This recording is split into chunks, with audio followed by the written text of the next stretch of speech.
टट शिजलंय मस्त.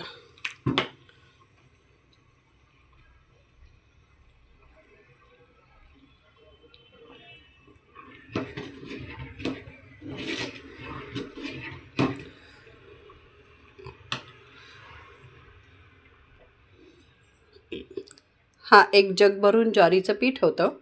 त्याच्यात मी 6 जग हे पाणी घातलं. पण मी 4 जग उकळत ठेवलं पाणी.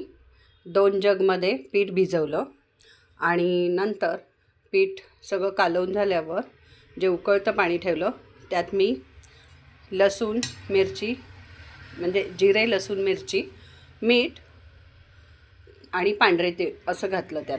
आणि मग ही भिजवलेल्या पाण्याची स्लरी सोडायच्या आधी मी यातलं 1 जग पाणी काढलं आणि मग नंतर ते स्लरी ओतून झाल्यावर मग मी ते जगातलं पाणी वापरलं.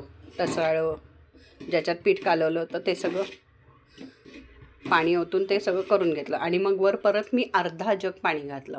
म्हणजे टोटल मला 6.5 ते पावणे 7 पाणी लागलं. तर हे असं रटरट शिजलेलं आहे. मस्त शिजले बघू शकताय. तर आता मी ह्याच्या पळी पापड्या घालणार आहे ज्वारीच्या. आणि वास पण मस्त येतोय. मस्त शिजले.